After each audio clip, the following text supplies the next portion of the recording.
আৰু এক ভয়ংকৰ ঘটনা সংঘটিত হৈছে এবাৰ এক ভয়ংকৰ ঘটনা সংঘটিত হৈছে আৰু অসমৰ ট্ৰাক চালকক এবাৰ হত্যা কৰা হৈছে অৰুণাচল প্ৰদেশত আৰু অৰুণাচলত এবাৰ অসমৰ ট্ৰাক চালকক হত্যা কৰা হৈছে প্ৰথম অৱস্থাত প্ৰচণ্ড মাৰপিট পৰৱৰ্তী সময়ত অপহৰণ আৰু হত্যা কৰা হৈছে আৰু সম্প্ৰতি নৈৰ বালিচৰত উদ্ধাৰ হৈছে ট্ৰাক চালক সঞ্জয় নাথৰ মৃতদেহ এক ভয়ংকৰ ঘটনা সংঘটিত হৈছে এবাৰ অসমৰ ট্ৰাক চালকক হত্যা কৰা হৈছে অৰুণাচলত আৰু অসম অৰুণাচলৰ সীমান্তত এতিয়া সংঘটিত হৈছে এক চাঞ্চল্যকৰ ঘটনা আৰু প্ৰথমে অপহৰণ আৰু তাৰ পাছত হত্যা কৰা হৈছে চিলাপথাৰ ট্ৰাক চালক সঞ্জয় নাথক আৰু ঘটনাক কেন্দ্ৰ কৰি অসম অৰুণাচল সীমান্তত এতিয়া এক প্ৰকাৰ চেপা উত্তেজনা বিৰাজ কৰা পৰিলক্ষিত হৈছে আৰু জানিব পৰা মতে 22 আগষ্টত মাধুৰী পথাৰৰ আলিকাজ গাঁৱৰ ট্ৰাক চালক সঞ্জয় নাথৰ সৈতে এক ভয়ংকৰ ঘটনা সংঘটিত হৈছিল 22 আগষ্টত সঞ্জয় নাথে ইটা ভৰ্তি ট্ৰাক লৈ অৰুণাচলৰ আপাৰ কনখিৰি জিলাৰ গেলিমলৈ গৈছিল আৰু গেলিমলৈ গৈ থকা অৱস্থাতে দাপৰি ইছ্যু দলঙত 4জনীয়া দুৰ্বৃত্তৰ দলে আক্ৰমণ কৰিছিল সঞ্জয় নাথক আৰু প্ৰথমে ভয়ংকৰ মাৰপিটৰ ঘটনা সংঘটিত হৈছিল প্ৰথমে দুৰ্বৃত্তৰ দলটোৱে প্ৰচণ্ড মাৰপিট কৰিছিল সঞ্জয় নাথক আৰু পৰৱৰ্তী সময়ত দুৰ্বৃত্তৰ দলটোৱে অপহৰণ কৰিছে সঞ্জয়ক আৰু ইতিমধ্যে ভুক্তভোগী সঞ্জয়ৰ পৰিয়ালে ইতিমধ্যে ঘটনা সন্দৰ্ভত লিকাবালি থানাত এজাহাৰ দাখিল কৰিছিল আৰু ঘটনা সন্দৰ্ভত আৰক্ষীয়ে আটক কৰিবলৈ সক্ষম হৈছে 4জনক আৰু পৰৱৰ্তী সময়ত অভিযুক্তৰ স্বীকাৰোক্তিত পোহৰলৈ আহিছিল সমগ্ৰ ঘটনা আৰু ইয়াৰ পাছতে পুৱতিৰি নৈৰ বালিচৰত পুতি থোৱা অৱস্থাত উদ্ধাৰ হৈছে ট্ৰাক চালক সঞ্জয় নাথৰ মৃতদেহ আৰু এই ভয়ংকৰ ঘটনা সংঘটিত হৈছে আৰু ইয়াকে লৈ এক উত্তেজনাই বিৰাজ কৰা পৰিলক্ষিত হৈছে অসম অৰুণাচল সীমান্তত এই ভয়ংকৰ ঘটনা সংঘটিত হৈছে আৰু এগৰাকী ট্ৰাক চালকৰ সৈতে ভয়ংকৰ ঘটনা সংঘটিত হৈছে প্ৰথম অৱস্থাত প্ৰচণ্ড মাৰপিট সংঘটিত হৈছে আৰু পৰৱৰ্তী সময়ত অপহৰণ কৰা হৈছে ট্ৰাক চালক সঞ্জয় নাথক আৰু পৰৱৰ্তী সময়ত নৈৰ বালিচৰত পুতি থোৱা অৱস্থাত উদ্ধাৰ হৈছে সঞ্জয় নাথ নামৰ ট্ৰাক চালকজনৰ মৃতদেহ আৰু 22 আগষ্টত মাধুৰী পথাৰ আলিকাজ গাঁৱৰ ট্ৰাক চালক সঞ্জয় নাথৰ সৈতে এই ঘটনা সংঘটিত হৈছিল আৰু সঞ্জয় নাথে ইটা ভৰ্তি ট্ৰাক লৈ অৰুণাচলৰ আপাৰ কনখিৰি জিলাৰ গেলিমলৈ গৈছিল আৰু গেলিমলৈ গৈ থকা অৱস্থাতে পথত দাপৰি ইছ্যু দলঙত 4জনীয়া দুৰ্বৃত্তৰ সন্মুখীন হৈছে আৰু 4জনীয়া দুৰ্বৃত্তৰ দলটোৱে আক্ৰমণৰ বলি হৈছিল সঞ্জয় নাথ প্ৰথম অৱস্থাত ভয়ংকৰ মাৰপিট কৰে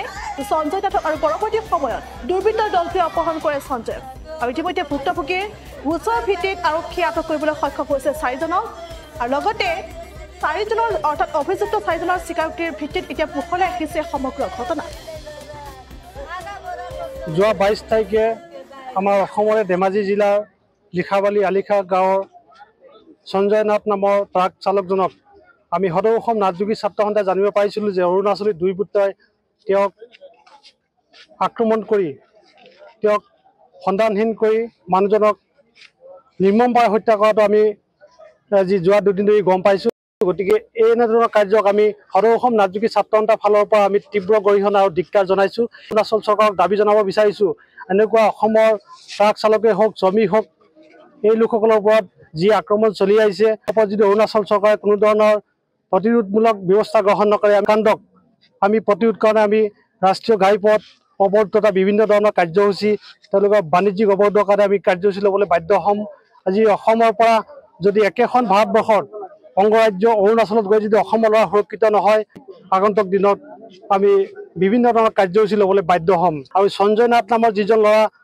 অৰুণাচলত নিহত হৈছে তাৰ যিসকল দুষ্কৃতিকাৰী আছিল তাৰে 3জন ইতিমধ্যে কৰায়ত্ব হোৱা বুলি আমি জানিব পাৰিছোঁ এই 3জনে নহয় আৰু কেইবাজন ব্যক্তি তাত জড়িত হৈ আছে গতিকে আটাইকেইজন দোষীক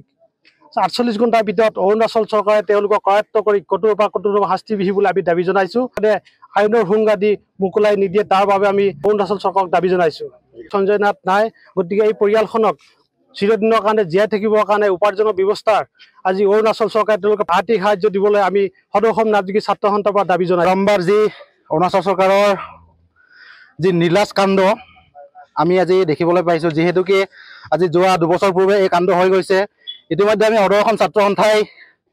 ধেমাজি জিলা প্ৰশাসনক স্মাৰকপত্ৰ প্ৰদান কৰিছোঁ অন্যথা